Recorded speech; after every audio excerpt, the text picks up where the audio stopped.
5月底，一场震惊北京高层的叛逃事件悄然上演。一名中共外交部机要部门的官员带着一份绝密文件，在夜色掩护下逃往俄罗斯，寻求政治庇护。更令人瞠目结舌的是，他不仅带走了足以动摇中俄同盟的机密，还带走了他顶头上司的妻子。这份文件的内容究竟隐藏了什么秘密？为何让中共外交部长王毅在国际场合不惜撕下中共在俄乌战争中中立的面具，公开宣称中共不能承受俄罗斯在俄乌战争中的失败？这场叛逃风波如同一枚重磅炸弹，炸开了中共精心掩饰的地缘政治野心，也将习近平的台海战争布局暴露在国际聚光灯下。你好，这里是大时局要闻透视，我是王真。7月12号，中国旅澳法学人士袁宏斌在自媒体上爆料说，据中共体制内两支人士透露，这名叛逃外交官交给俄罗斯的绝密文件，详细记载了中共对俄罗斯在俄乌战争失败结局的应对预案。第一种方案的具体内容如下：第二种方案是，若因美国和欧洲的强势介入，无法实现第一种方案，难以阻止美西方扶植的政治力量在莫斯科见证，中共则要强力支持以俄罗斯联邦共产党为主体的政治力量，以乌拉尔山为界，建立东俄罗斯联邦共和国。同时，中共将果断出兵，守护乌拉尔山以东直至太平洋的西伯利亚广阔区域，以便在台海战争爆发时为中共提供充分的战略纵深以及能源后备基地。文件的核心判断直指俄罗斯总统普京的政权稳定性。一旦俄罗斯在俄乌战争中失利，普京政权面临颠覆性崩溃，美国和欧洲将迅速介入，并在莫斯科扶植亲西方势力，掌控俄罗斯的国家权力。面对这一场景，中共制定了两套大胆到近乎疯狂的方案。第一套方案，在可能的情况下，支持俄罗斯联邦共产党或以俄罗斯联邦共产党为中心的多党联盟，从而主导俄罗斯的国家政治取向，重建国际共产主义运动在欧洲的国家基础。这一计划无异于将俄罗斯作为中共意识形态输出的新战场，试图在后普京时代重塑俄罗斯的政治版图。第二套方案更为惊人，若美国和欧洲的强势介入让第一套方案无望实现，中共将以乌拉尔山为界，支持俄罗斯联邦共产党在东部建立东俄罗斯联邦共和国。更令人震惊的是，中共计划果断出兵，占领乌拉尔山以东直至太平洋的西伯利亚广阔区域，将其作为未来台海战争的战略后方，提供能源、资源和军事纵深。这计划显然是一场地缘政治豪赌，暴露了中共对俄罗斯失败后的利用心态，也将台海战争的阴影投射到全球舞台。这份文件的曝光，如同在莫斯科和北京之间投下一枚外交核弹。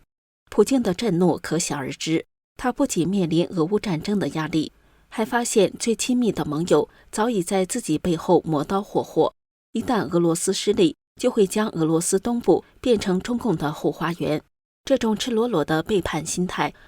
让中俄无上限友谊的脆弱性暴露无遗。6月中旬，俄罗斯外交部迅速作出回应，将叛逃外交官和随行的顶头上司的妻子，包括这份绝密文件打包送回了北京，同时还附上了一份简短而冰冷的照会，只有区区一行字：俄罗斯是不可颠覆的强大存在，并将继续保持强大的存在。这种强大的存在得到可以毁灭任何潜在敌人的核武力的守护。这份照会的语言中充斥着都是普京的愤怒，这不仅是对中共的警告，更是一种赤裸裸的威慑。袁宏斌表示，虽然这场叛逃事件被中共列为绝密等级，但北京官场的保密铁幕早已漏洞百出，中共官员人心动荡，反习情绪高涨，导致这一事件的细节迅速在内部传开，叛逃者的动机也逐渐浮出水面。这名外交官因长期遭受上级压制，怀着对体制的不满，铤而走险，将文件作为投名状，试图换取俄罗斯的政治庇护。不过，这位叛逃的外交官显然是被情绪冲昏了头脑，低估了普京的强硬和俄罗斯的情报能力，也高估了中共对内部危机的控制力。他以为自己可以安全投诚，又能打击中共。没想到普京这回是照着中共对待朝鲜叛逃者的剧本来的，导致自己反被中俄两边夹击。只是那位顶头上司的妻子不知道还能不能回到他原来的家了。普京的召会无疑是给了中共一记响亮的耳光，让中共高层如坐针毡。更令习近平恐惧的是，普京可能因此动摇对中共的信任，甚至转而向美国和川普示好，彻底打乱中共的全球战略布局。正是在这一背景下，7月2号，王毅在布鲁塞尔与欧盟副主席卡亚卡拉斯的会谈中，公开抛出惊人言论：中共不希望看到俄罗斯在乌克兰战争中失败，因为不希望美国把全部注意力转向中国。王毅作为中共一名老辣的外交官，此言一出，国际舆论一片哗然。这不仅撕下了中共一贯标榜的俄乌战争中不选边站的伪装，更暴露了中共试图利用俄罗斯牵制美国的深层意图。王毅的这番话表面上是对欧盟副主席的回应，实则是在隔空向普京喊话，试图以公开支持俄罗斯的姿态安抚普京，修补叛逃事件引发的信任危机。不过，王毅的示众能扑灭普京的怒火吗？普京可是老谋深算的克格勃出身，不管王毅的言论能否对中俄关系亡羊补牢，可以肯定的是，王毅此举显然是将中共试图利用俄乌战争牵制美国的战略阴谋不打自招。这也显示中共孤注一掷的谎言外交早已左支右绌了。无论是叛逃外交官的绝密文件，还是王毅的公开表态，都将中共的狼子野心暴露无遗。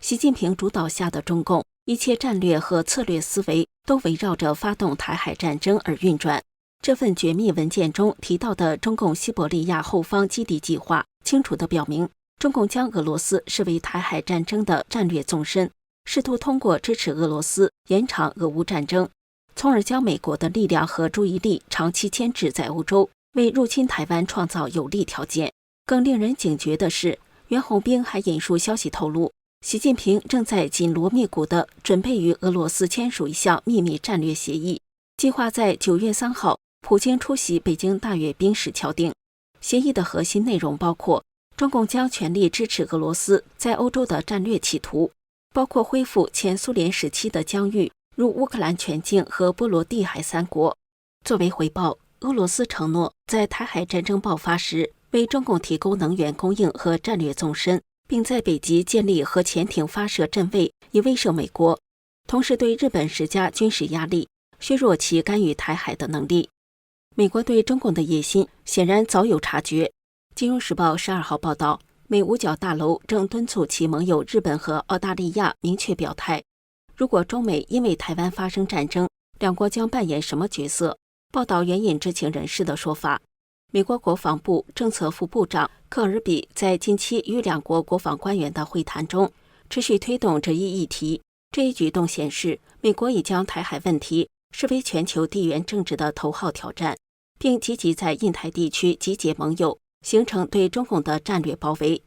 上周，美国国务卿卢比奥出席在马来西亚举办的东盟外长会议，在对各国外长的讲话中，他表示印太地区是川普政府的一个重心，试图打消围绕中东和乌克兰战争以将美国注意力从亚洲移开的担忧。他说，不可能被分散精力，本世纪以及未来50年的故事很大程度上将在这个地区书写。日本和澳大利亚作为美国在亚太地区的关键盟友，其角色至关重要。日本不仅拥有强大的海上自卫队，还与台湾地理位置相近，一旦台海战争爆发，日本的介入将直接影响战局。澳大利亚则凭借其在南太平洋的战略地位，为美国提供后勤和军事支持。